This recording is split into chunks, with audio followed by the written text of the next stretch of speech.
The cold is an absolute doorway to the soul. There is so much unnecessary suffering in the world. We take pills, kill the symptoms, but not the cause. And apparently we cannot become happy, strong and healthy. Hey, I know the way.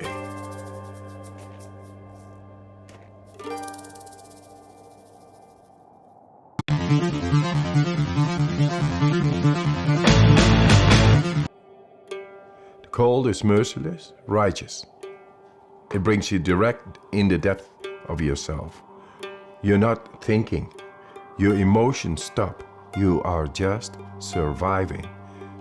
And it brings you in the purity of the physiology as well as the soul. And you get in a different plane than our conditioning. And that makes you a free man. What's special about Wim is that he kind of has this mind over body control that's pretty phenomenal. When he is exposed to the cold, his body just physically reacts differently from a lot of other people. Right now I'm holding 26 Guinness World Records and all related to extreme cold. My records range from staying in the ice for 1 hour 53 minutes in direct contact with the ice, running fastest half marathon barefoot, climbing Kilimanjaro in record time in shorts, swimming underneath the ice for longest distance. Wim is a very special person. He has an aura to him that is very positive energy, but what you can see when he begins to breathe, he has the ability to focus his mind and body together in a higher function than most can do. I created a method. The components are breathing, mindset, and cold exposure. Gradual, non-forced cold exposure. And that's to optimize the mind-body connection. Wim has figured out ways, namely through breath work and through exposure to cold, to take conscious control over aspects of his physiology that, for most people, they simply can't tune into and control.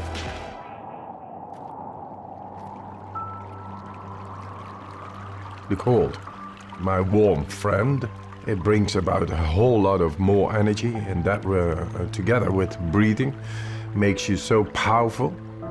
But then you lose your wife and it all rumbles down. 4 children I had with my wife, and I was to be with her forever. She was the love of my life. She died. She suicided. It's a black hole within yourself. It breaks your heart and you don't know why, but the train of a daily life is going on and you gotta catch up, otherwise you lose it. So I had to be there for my children. And yes, we created a new nest. My children made me survive in that time, but nature healed my wounds. The cold gave me a direct understanding of deeper breathing and how to heal a broken heart. Then I went, did all kinds of remarkable challenges. Apparently, they found it very remarkable and great and spectacular. So I came in contact with television. One after the other, they challenged me more. Hey, go swim 50 meters under the ice. Go swim 100 meters under the ice. Climb Mount Everest in shorts. That led up that the scientists became curious. Hey, what this man is doing is not possible physiologically.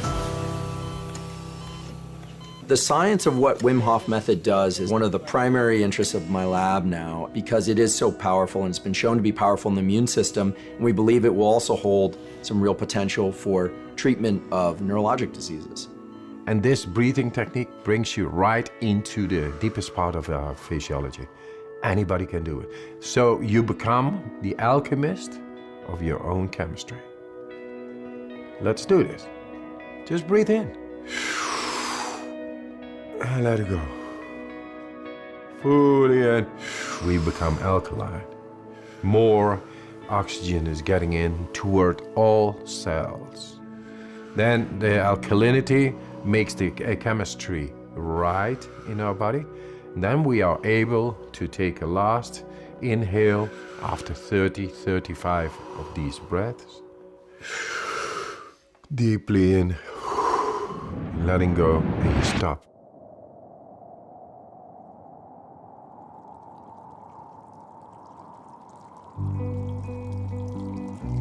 The Wim Hof method is neither distress nor eustress, thrilling. It's somewhere right in between where I believe adrenaline is high and cortisol is low, which gives the person who's doing the method this incredible feeling of well-being and control over their own physiology and mental state. Why I teach this method? To show that with a simple method out of nature, we are able to tackle the greatest problems, which is depression, fear, anxiety, and pain. People with chronic pain. That's all unnecessary suffering going on, and all this industry is keeping on and say, yeah, that's normal, and I think that's sick. If it turns out that non-ingestible approaches, such as breath work or cold exposure, can approach some of the potency that medications can provide or have failed to provide, then it's quite possible that one can heal from the inside. Guess what? We found the proof to tap into our body and mind, enabling us to become happy, strong, and healthy.